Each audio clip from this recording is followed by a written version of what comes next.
Buenas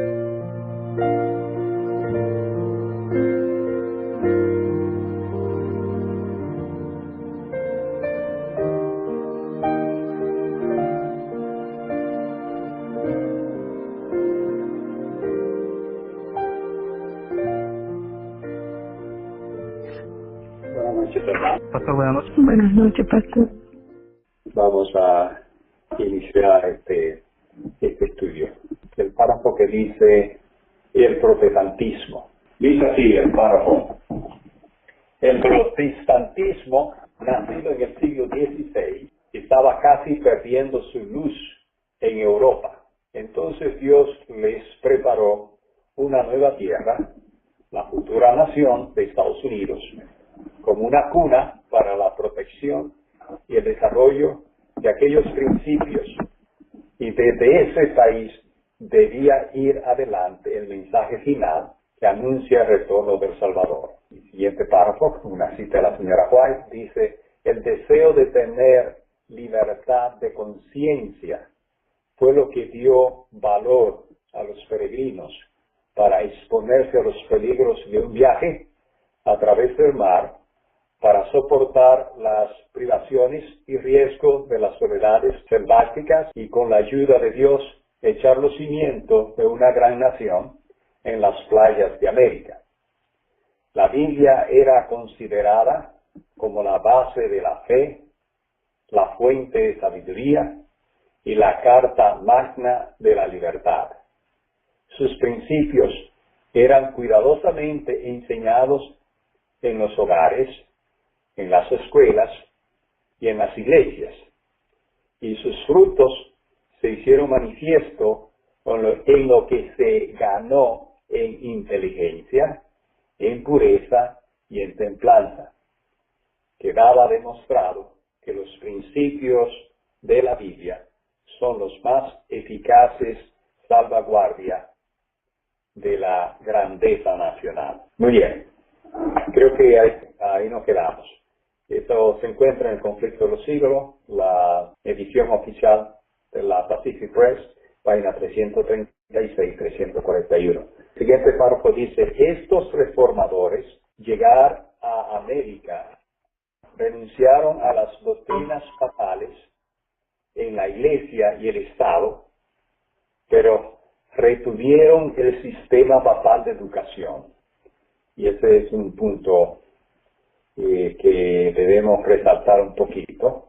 Cuando los fundadores de Estados Unidos vinieron, ellos eran protestantes, pero ellos no pudieron deshacerse del sistema educativo en el cual ellos mismos se habían educado, y ellos pensaban que era el mejor sistema de educación. Sigo leyendo. Retuvieron el sistema papal de educación, a la vez que y esto es una cita del Conflicto de los Siglos, página 337, dice la cita: a la vez que los reformadores rechazaban el credo de Roma, no estaban ellos mismos libres por completo del espíritu de intolerancia de ella. Conflicto de los Siglos, página 337.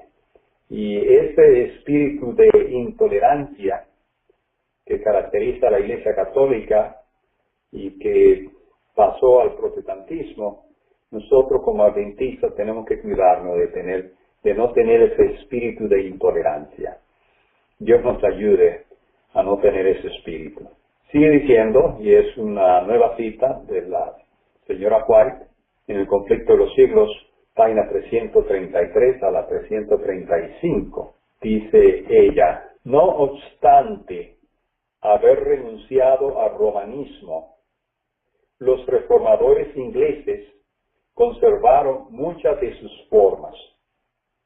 Algunos las consideraban como símbolos de la esclavitud de que habían sido libertados y a la cual no tenían ganas de volver. Muchos deseaban ardientemente volver a la pureza y sencillez que caracterizaba a la iglesia primitiva.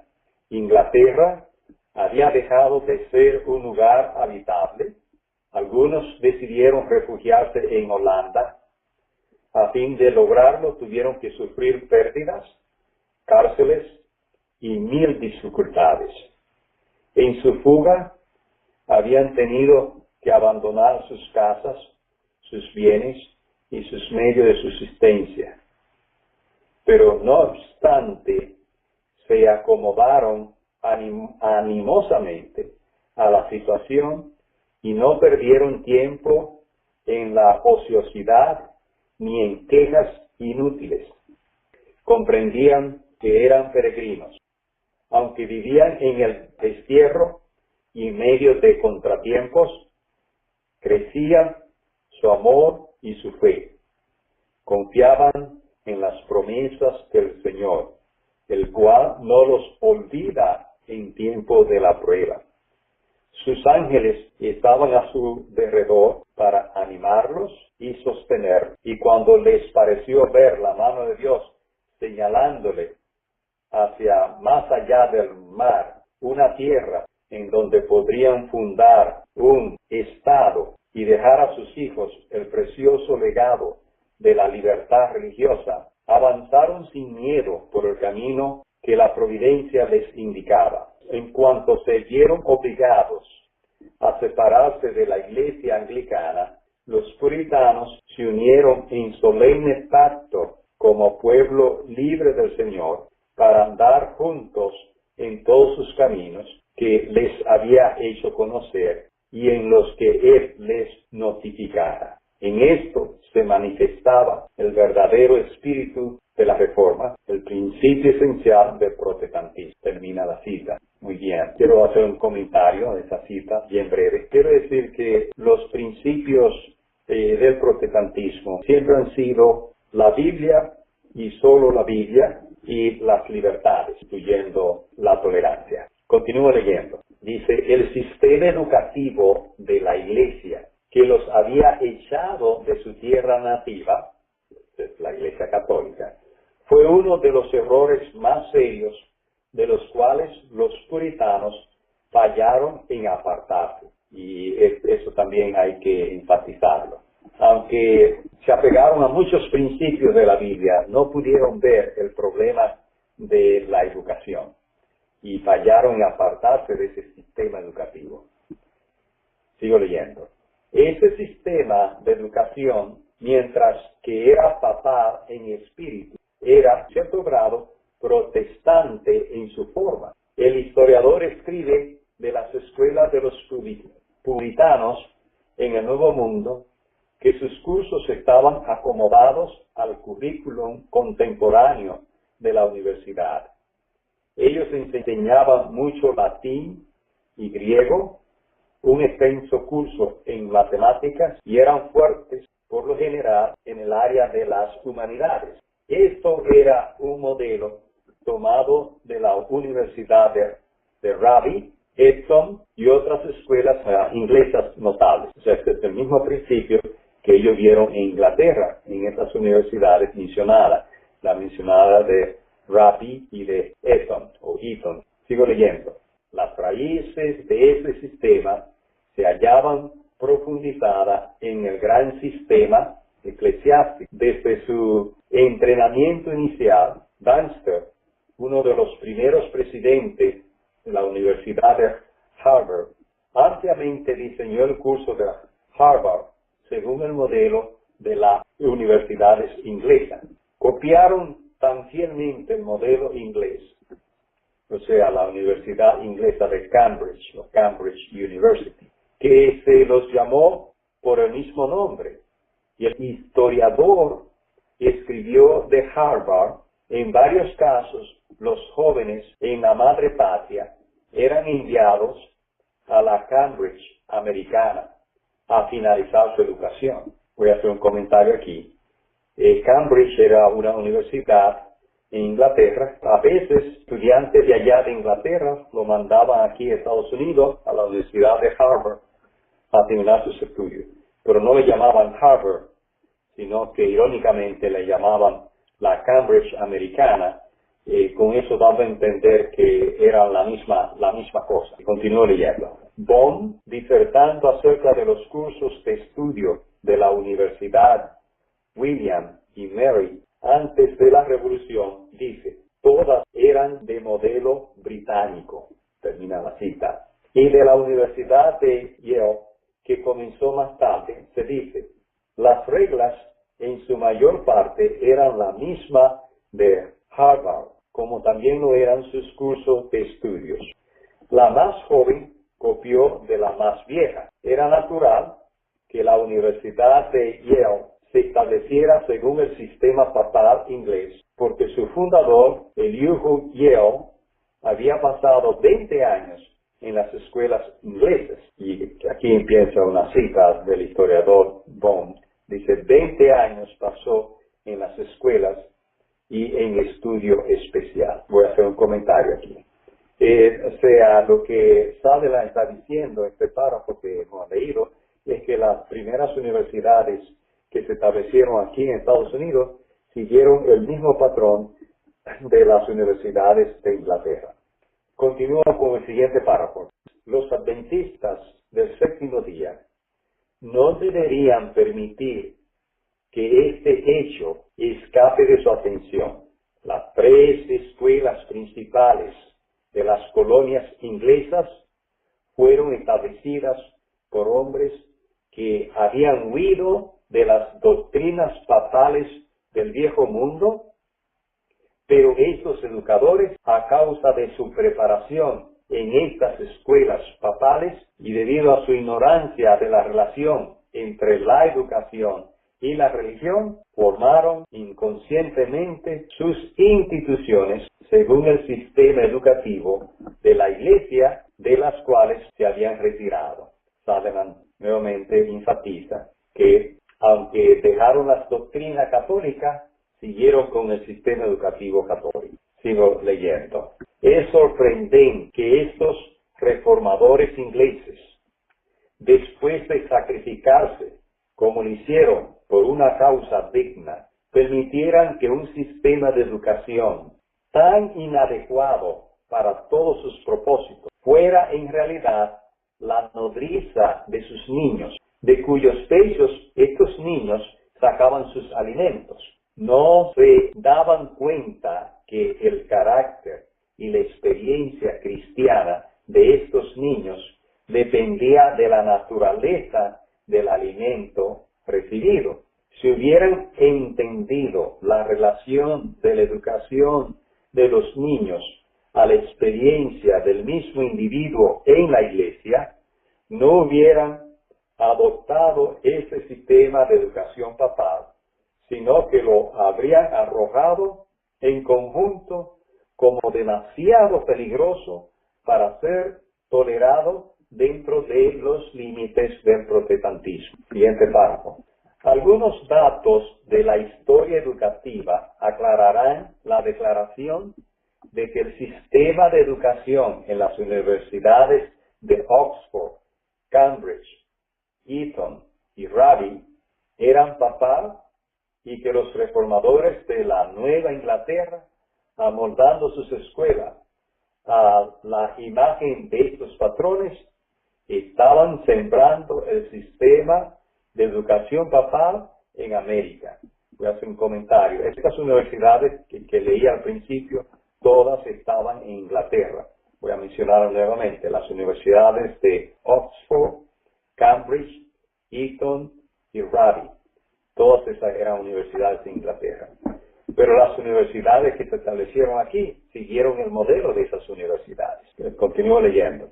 Un historiador, Larry, dice, Oxford y Cambridge se amoldaron mayormente según París. Un gran número de maestros y sus alumnos dejaron a París. De esta manera, la porción inglesa de la Universidad de París fueron a Oxford y a Cambridge. La relación de la Universidad de París, la madre de Cambridge y de Oxford, con el papado se expresa de la siguiente manera. Era debido a que esta era el centro de la enseñanza teológica que recibían tantos privilegios del Papa y fueron mantenidas en relación estrecha con la sede papal. Voy a explicar un poquito esto.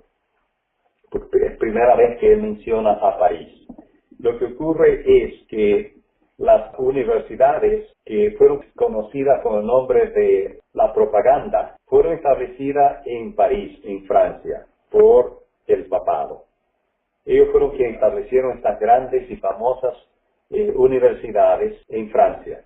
Y estas universidades eran universidades mayormente teológicas. Y de esas universidades de París fue de donde nacieron las universidades de Inglaterra. O sea, el Papa estableció las universidades de París, en Francia.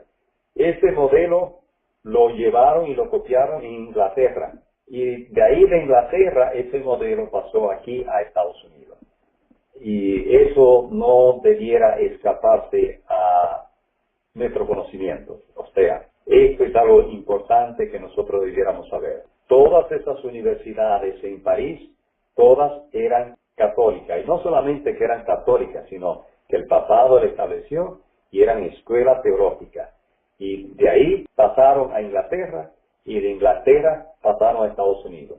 De hecho, la universidad aquí en Estados Unidos, de Harvard, esta universidad era teológica, era una universidad de teología. Hoy día no lo es, pero cuando se estableció eran teológicas, porque estaban siguiendo el mismo patrón.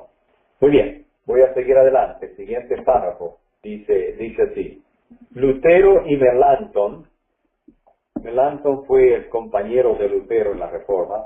Quienes más influyeron en la Reforma fueron Melanchthon y Lutero. Calvino también, pero Calvino siguió otra línea un poco diferente. Vuelvo para atrás a leer este párrafo. Dice, Lutero y Melanchthon, los dos grandes reformadores del siglo XVI, entendieron claramente que era imposible tener una reforma religiosa permanente sin educación cristiana. Y voy a repetir eso es importante. Lutero y Melanchthon entendieron claramente que era imposible tener una reforma religiosa permanente sin educación cristiana. Sigo leyendo. Así que no solamente dieron atención a las doctrinas del papado, sino que también desarrollaron un sistema fuerte de escuelas cristianas. Melanchthon decía, y empieza la cita, descuidar a los jóvenes en nuestras escuelas es simplemente como sacarle la primavera al año. Quienes permitan que las escuelas decaigan, sacan verdaderamente la primavera del año, porque la religión no se puede mantener sin ellas. Termina la cita. O sea, Melanchthon acaba de decir en esa cita que la religión no se puede mantener sin la educación o sin las escuelas. Sigo leyendo, y es otra cita también de Melanchthon. Dice aquí, Melanchthon dirigía firmemente sus esfuerzos al avance de la educación y a la edificación de buenas escuelas cristianas. En la primavera de 1525, con la ayuda de Lutero, reorganizó las escuelas de Eisleben y de Magdeburg. Él declaró, la causa de la verdadera educación es la causa de Dios. Así dijo Melanchthon. Quiero decirle que Lutero y Melanchthon estaban en Alemania.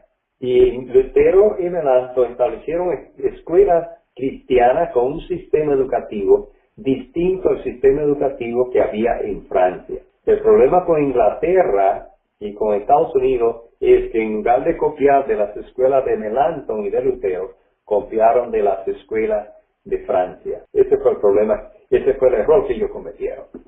Vamos a seguir leyendo. Dice, en el 1528, Melanchthon redactó el plan para las escuelas sajonas, que sirvió como la base de organización para muchas escuelas por toda Alemania. Como le dije, Melanchthon y Lutero estaban en Alemania y establecieron muchas escuelas en Alemania. Este plan tenía que ver con el asunto, sigo leyendo, este plan tenía que ver con el asunto de un sinnúmero de estudios que no solo eran infructuosos, sino incluso perniciosos. El maestro no debería cargar a los niños con demasiados libros. Es uno de los principios que vamos a aprender. Eso está en el libro escrito por Painter, página 152. Noten ese principio de Melanchthon. El niño no debería cargarse con demasiados libros. Seguimos leyendo. Estos reformadores se dieron cuenta que la fuerza de la iglesia papal descansaba en su sistema educativo y le infligieron un golpe triturador a ese sistema e hiriéndolo trajeron a la iglesia papal a sus rodillas. Eso es importante. Melanchthon y Lutero se dieron cuenta que la fortaleza de la Iglesia Católica estaba en su sistema educativo. Así que ellos en Inglaterra echaron a un lado ese sistema educativo y establecieron un sistema educativo bajo mejores principios. Sigo leyendo. Los reformadores establecieron un sistema de escuelas cristianas que hacían de los niños verdaderos protestantes. Note eso, hermano, que estas escuelas convertían a los niños en verdaderos protestantes. Esta maravillosa revolución en educación y religión fue realizada en una generación en el breve espacio de la vida de un hombre. De ahí termina este párrafo y quiero hacer este comentario. Preciados hermanos, nótese que esto se logró en una sola generación. Si nosotros los adventistas vamos a triunfar como pueblo, será si nosotros reformamos nuestro sistema educativo y volvemos al sistema educativo que le fue presentado a la señora White. Y eso es lograble en una generación. Yo vuelvo, insisto, y perdónenme la insistencia, el problema de nosotros, los adventistas, nosotros tenemos un problema muy grave que no nos permite a nosotros hacer nada. Y este problema se llama la ley dominical. Ese es el miedo del adventista. El adventista piensa que el próximo evento en ocurrir es una ley dominical. Le he estado diciendo, hermano, antes de que venga la ley dominical, primero, de acuerdo a Apocalipsis 13, el gobierno de Estados Unidos tiene que mandar a los protestantes a que formen una imagen de la bestia. Los protestantes por sí solos no van a formar una imagen de la bestia. De acuerdo a Apocalipsis 13, es la bestia de 2 cuernos que manda a formar una imagen de la bestia. ¿Y qué es la imagen de la bestia? También ya le he dicho. Y le he dicho que la mejor manera de entender qué es la imagen de la bestia es si nosotros le llamamos un Vaticano protestante. Yo no estoy diciendo que se va a llamar así, pero va a ser lo mismo que el Vaticano católico. Pero en lugar de ser un Vaticano católico, va a ser un Vaticano protestante. Y eso es lo que dice Apocalipsis 13. Dice claramente, y manda a los moradores de la tierra que le hagan una imagen a la bestia que tuvo la herida y sanó. Así que dice Apocalipsis 13. O sea, la bestia de 2 cuernos, que es Estados Unidos, manda a hacer la imagen de la bestia. También uno de los sermones que ya hemos grabado, le presenté la cita donde la señora White dice que antes de que se termine la gracia, se formará la imagen de la bestia. La imagen de la bestia, queridos hermanos, no ha sido formada. Así que no hay ley dominical ya firmada ni nada. No es el Papa que va a traer una ley dominical. No es el Congreso americano que va a traer una ley dominical de la noche a la mañana. Quien va a traer una ley dominical es la imagen de la bestia, que la va a presentar al Congreso de Estados Unidos.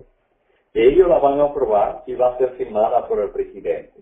Todo eso es un proceso. Todos estos desastres naturales que nosotros estamos viendo, terremotos, ciclones, matanzas, fuego, inundaciones y otra cosa, no es más que Dios llamando a nosotros adventistas a que despertemos a la realidad, despertemos a nuestra misión, Y si ustedes no me creen, yo tengo un desafío y es muy sencillo. Y el desafío que yo le doy, si tú no crees mi palabra, mi desafío es, sigamos esta conversación en 5 años. Y usted verá qué va a ocurrir en 5 años. Vamos, la misma situación que se ha venido repitiendo. La ley dominical para los adventistas está a la puerta de la esquina.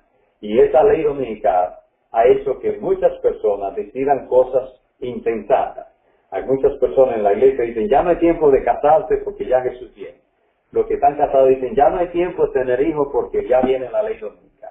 Entonces, ya no debo ir a la universidad porque ya viene la ley dominical. Esto ha hecho que muchas personas hayan dejado la iglesia, muchos jóvenes han dejado la iglesia porque en el pasado le dijeron, mira, no vaya a la universidad porque ya la ley dominical está aquí. Y han pasado 20 años y la ley dominical no llega. Ya le dijeron, deja la universidad porque ya viene la ley dominical. Con esa mentalidad, yo no sé qué es lo que va a ocurrir dentro de nosotros adventistas para salir de este enredo. Antes que venga la ley dominical, muchas profecías que todavía no se han cumplido. Además, cuando se cumpla la ley dominical, habrá bastante tiempo después que se cumpla la ley dominical para hacer muchas cosas. Porque la ley dominical es la oportunidad de Dios para llevar el mensaje al mundo entero. O sea, es después de la ley dominical que se va a dar el fuerte clamor. No es antes, es después. Y muchas cosas que nosotros decimos van a ocurrir después que se dé la ley dominical. Bueno, Dios nos ayude.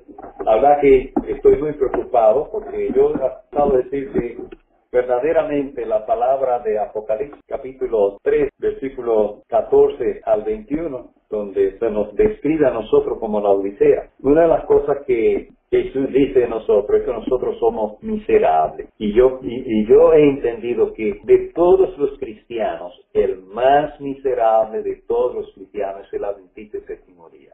Vive una zozobra que lo ha llevado a cometer errores tras errores, una zozobra, un ilirio de persecución. A nosotros que nacemos en la iglesia se nos cría con un ilirio o dilirio, no sé cómo se dice, de persecución. Y bueno, somos los más miserables.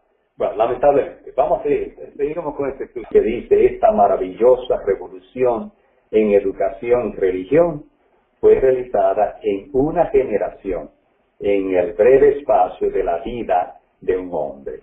Y yo creo que nosotros podemos hacer lo mismo, cuando nosotros entendamos este punto de la verdadera educación. Continúo leyendo, siguiente párrafo.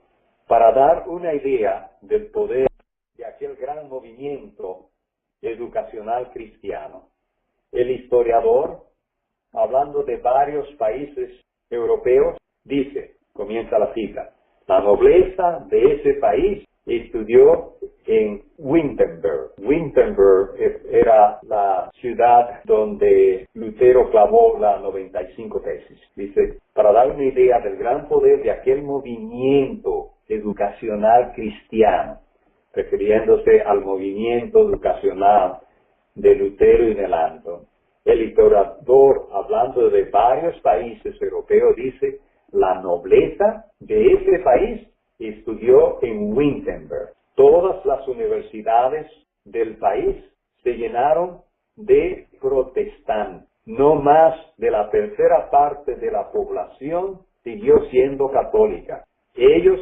apartaron también a sus hijos de las escuelas católicas. Los habitantes de Mainz no vacilaron en enviar a sus hijos a las escuelas protestantes. Las ideas protestantes extendieron sus energías vivificantes hasta los rincones más remotos y olvidados de Europa. ¡Qué dominio tan inmenso habían conquistado dentro del espacio de 40 años! 20 años habían transcurrido en Viena desde que solo un estudiante había tomado la orden sacerdotal de la universidad. Durante este periodo, los maestros en Alemania eran todos, casi sin excepciones, protestantes. Toda la gente de la generación naciente se sentó a sus pies y absorbió un odio al Papa con los primeros rudimentos del aprendizaje. Y ahí termina la cita. Eso fue lo que Lutero y Melanchthon hicieron. En un espacio de 40 años. Hicieron todo eso. Transformaron toda Alemania. Ahora, voy a seguir leyendo. Noten ahora que Sutherland va a cambiar un poquito. Dice, después de la muerte de Lutero y de la muerte de Melanchthon, los teólogos en cuyas manos cayó la obra de la Reforma, en lugar de multiplicar las escuelas cristianas, se enfrancaron en el mero tecnicismo de la teología, pasando por alto la obra más grande del siglo. Vendieron su primogenitura por un plato de lentejas. Cuando los sucesores de Lutero y Melanchthon fallaron en continuar aquella obra constructiva que se centraba en la educación de los jóvenes, quienes serían los misioneros del futuro y los pilares de la Iglesia, surgió una discordia interna. Gastaron su tiempo criticando los puntos de vista de algunos de sus colaboradores que diferían con ellos en algunos puntos teológicos sin importancia. De esta manera llegaron a ser destructores en lugar de ser constructores. Pusieron mucha atención a las doctrinas y gastaron la mayor parte de su energía preservando la ortodoxia. Cristalizaron sus doctrinas en un credo, dejaron de progresar y perdieron el espíritu de la educación cristiana, que era el aceite de sus lámparas. El protestantismo se degeneró en una ortodoxia muerta y se fraccionaron en bandos opositores. La iglesia protestante, quedando así debilitada, no pudo resistir el poder portentoso de la educación papal rejuvenecida. Y esto, hermano, tengo que hacer un comentario aquí sobre esto. Porque lo que le pasó a los que siguieron la obra de Lutero y Melanchthon es lo que nos ha pasado a nosotros al 27º día. Cuando la iglesia, en los años del 70, cuando la iglesia se organizó, muchos de los pioneros no querían que la iglesia declarara doctrina. Sin embargo, hubo una lucha hasta tal punto que la iglesia decidió declarar doctrinas. Y la iglesia, la primera vez que declaró 13 doctrinas. Todavía cuando una persona va a ser bautizada, esas 13 doctrinas originales son las que se le pregunta a la persona que va a ser bautizada. Que le preguntan esas 13. Algunos pastores no preguntan todas las 13 preguntas, sino preguntan algunas nada más.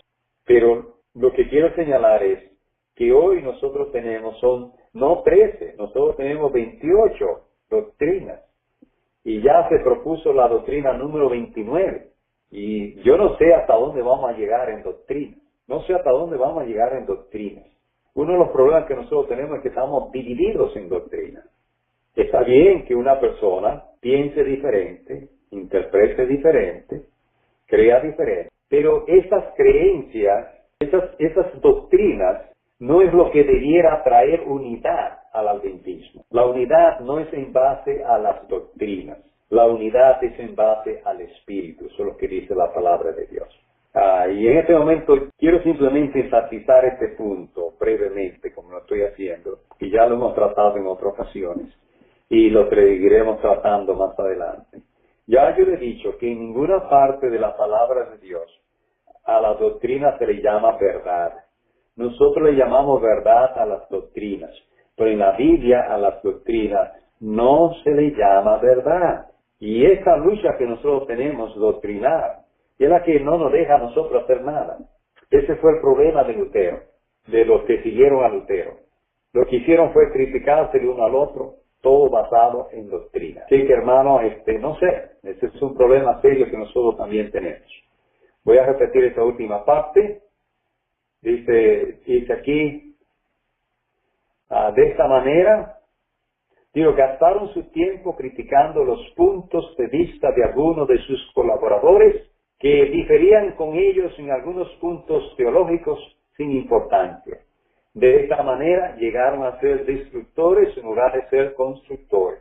Pusieron mucha atención a las doctrinas y gastaron la mayor parte de su energía preservando la ortodoxia. Cristalizaron sus doctrinas en un credo. Dejaron de progresar y perdieron el espíritu de la educación cristiana, que era el aceite de sus lámparas. El protestantismo se degeneró en una ortodoxia muerta y se fraccionaron en bandos opositores.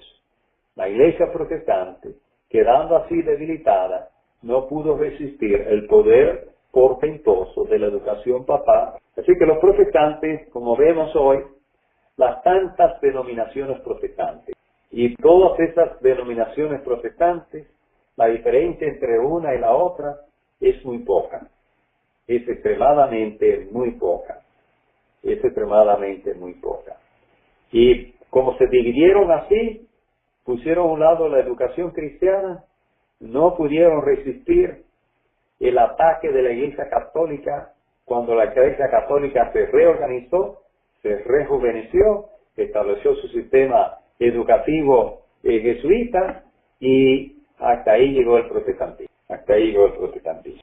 Muy bien, voy a leer un párrafo más. Dice, sigo leyendo, dice, el éxito de los reformadores se había logrado gracias a su control de la gente joven a través de su sistema educativo. Y eso es lo que nosotros los adventistas necesitamos hacer. Nosotros necesitamos reorganizar nuestro sistema educativo y enfatizarlo en los jóvenes, como hicieron Lutero y Melanchthon. Sigo leyendo. Las escuelas papales quedaron casi abandonadas durante la actividad de Lutero y Melanchthon, pero cuando estos reformadores murieron y sus sucesores se interesaron más en la teología abstracta que en la educación cristiana y gastaron su tiempo, su energía y el dinero de la iglesia en predicar y escribir sobre teología abstracta, el sistema escolar papal, recuperándose, se levantó a una lucha de vida o muerte contra la iglesia protestante. El papado se dio cuenta que la existencia misma de la iglesia papal dependía de una victoria sobre las escuelas protestantes. Nos sorprende el talento y el tacto que los educadores papales usaron en su ataque y la rapidez con que ganaron la victoria. Esta experiencia debe ser una lección objetiva para los adventistas del séptimo día para siempre. Yo voy a repetir este párrafo. Esta experiencia debe de ser una lección objetiva para los adventistas del séptimo día para siempre. Lutero y Melanchthon comenzaron una gran obra, pero cuando ellos murieron, lo que siguieron, en lugar de seguir la obra educativa, lo que hicieron fue defender las doctrinas. Se pelearon por las doctrinas. Y mientras ellos hacían eso, la Iglesia Católica se reorganizó y reconquistó Alemania.